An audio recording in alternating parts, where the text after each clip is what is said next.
Testing. Hope this is recording. Okay. Hello and welcome back to the Daily Bible Reading Show. We are in Acts chapter 22, and this is Paul's kind of like defense before a crowd that wants to kill him. This is Acts 22. Brothers and fathers, hear the defense that I now make before you. And when they heard that he was addressing them in the Hebrew language, they became even more quiet.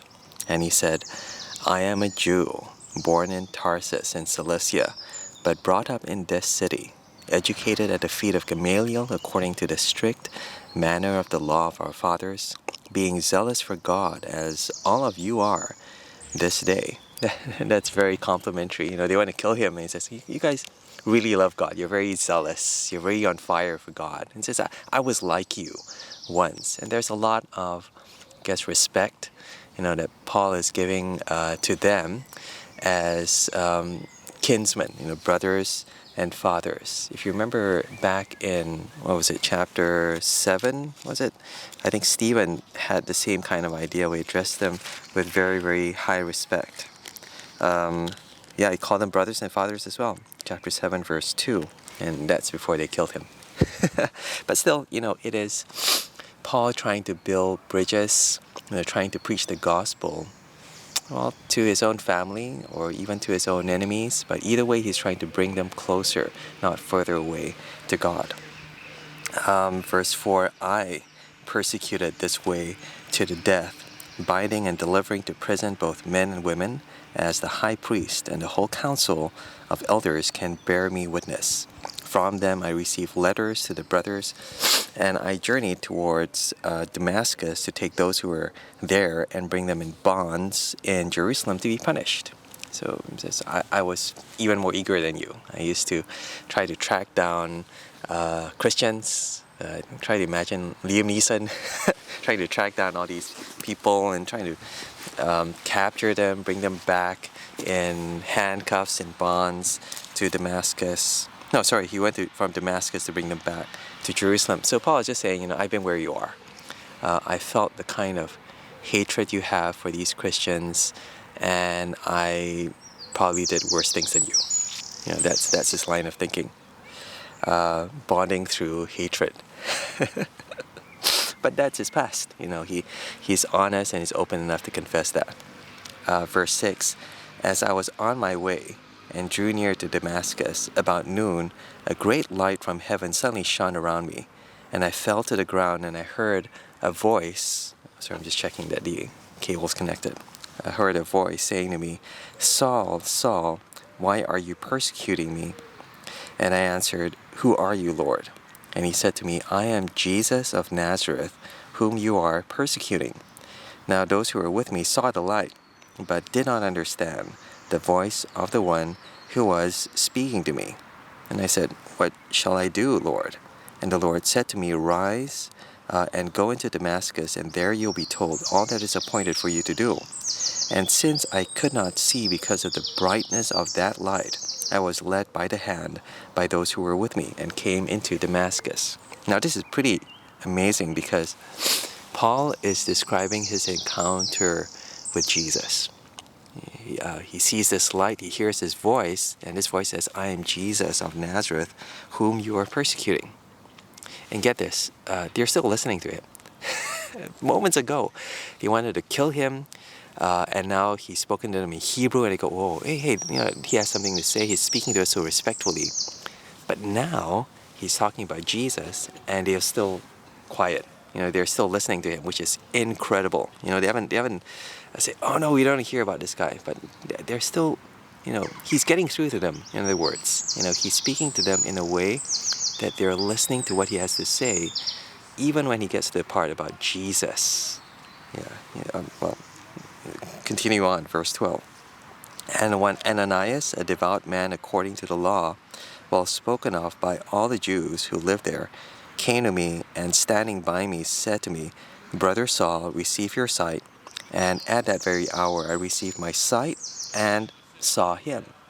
And he said, the God of our fathers appointed you to know his will, to see the righteous one, to see Jesus, and to hear a voice from his mouth, to hear Jesus. So this was a real personal encounter with the risen Lord Jesus. It's almost one of the prerequisites of the apostles, this encounter with Jesus that was very special for Paul, because this is post-resurrection. This is post-ascension even. Jesus actually appears to him after he's ascended to the Father. And the purpose is verse 15, "For you will be a witness for him to everyone of what you have seen and heard. And now why do you wait? Rise and be baptized and wash away your sins, calling on his name." When I had returned to Jerusalem, I was praying in the temple. I fell into a trance and saw him saying to me, "Make haste and get out of Jerusalem quickly, because they will not accept your testimony about me." And I said, "Lord, they themselves know that in one synagogue after another I imprisoned and beat those who believed in you." So he's almost defending. Jesus is saying, get out of there, get out of the city. He's praying in the temple and says, get out of there. Jesus is giving him warning sign. And Jesus and Paul, to his credit, is defending the people who are trying to kill him. He says, they know, I used to be like them. I used to go from one synagogue to another. I imprisoned and beat other Christians. Verse 20, "And when the blood of Stephen, your witness, was being shed, I myself was standing by and approving and watching over the garments of those who killed him. And he said to me, 'Go, for I will send you far away to the Gentiles.'" So the moment Jesus says, "I will send you to those guys over there," it's almost like saying to a pastor in an Anglican church, "I'll send you to the Baptists or the Charismatics or something, or to the Muslims, to reach out to them, to get them to hear more reasonably from you than the people in your own church, your own people, your own country." The moment Jesus says, "I'll send you to the Gentiles," to these outsiders, verse 22, it says, "Up to this word, they listened to him. Then they raised their voices and said, 'Away with such a fellow from the earth, for he should not be allowed to live.' And as they were shouting and throwing off their cloaks and flinging dust into the air, the tribune ordered him to be brought into the barracks, saying that he should be examined by flogging to find out why they were shouting against them like this. But when he had stretched him out for the whips, Paul said to the centurion who was standing by, Is it lawful for you to flog a man who is a Roman citizen and uncondemned?" When the centurion heard this, he went to the tribune and said to him, "What are you about to do? This man is a Roman citizen." So the tribune came and said to him, "Tell me, are you a Roman citizen?" And he said, "Yes." The tribune answered, I bought the citizenship for a large sum. I had to pay for this right to be a member of this city, of this country in Rome. So I pay a large sum, but Paul said, "I am a citizen by birth." So they're just comparing ranks. And this guy paid to get in, but this guy was born in it. So he is like bona fide, he's actually a genuine Roman citizen. So those who were about to examine withdrew from him immediately, and the tribune was also afraid. We've encountered this before, because it's actually against the law to beat up or to torture or even to kill, definitely to kill someone from Rome, because it brings about the whole protection of Rome down on the people who did this wrong. So the tribune was afraid, for he realized that Paul was a Roman citizen and that he had bound him. Just binding him was illegal and made him afraid. Verse 30, "But on the next day, desiring to know the real reason why he was being accused by the Jews, he unbound him and commanded the chief priests and all the council to meet. And he brought Paul down and set him before them." So it continues on. But up to this point, you see Paul has been trying to reason with his enemies, trying to build a bridge so that others are able to come to know Jesus. And it's only up to the point where they hear that Jesus says, "Go to the Gentiles, go to the other people," that you see their true motivation. You see why they hate Paul and they hate Jesus so much. It's because I think they feel as if God should exclusively love them. that God should not love anyone else. Now that's that's kind of like hatred, but that's coming from a wrong understanding of God's love, if you get what I mean.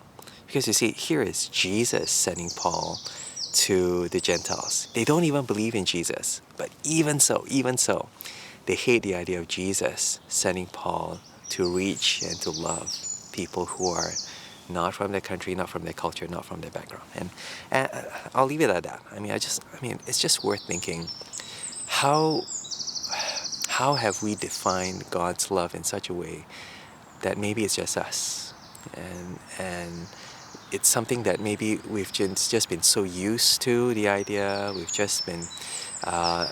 We've never been challenged on this, such that when we encounter something outside of our understanding of God's love, outside of our understanding of God's mission, that's not just to us, not just for us, that maybe we might have things stirring in our hearts that we never knew were there before. Hatred, jealousy, envy, that kind of thing. And I think that's what the book of Acts is for. It's meant to actually stir us up. It's meant actually to challenge us to think, how have we maybe constrained, and how have we maybe misunderstood what it means to do mission, what it means to do evangelism, who it is that we are reaching out to with the gospel. I'm here in Jesus Green. It is really awkward. Doing this in public, but it's kind of nice as well to be out early in the morning, so not many people out here except people with dogs. But this has been a daily Bible reading show looking at Acts chapter 22. How many chapters ago? Another 5, another 6. Yeah, almost there, almost at the end. Take care, God bless. Bye. Shh.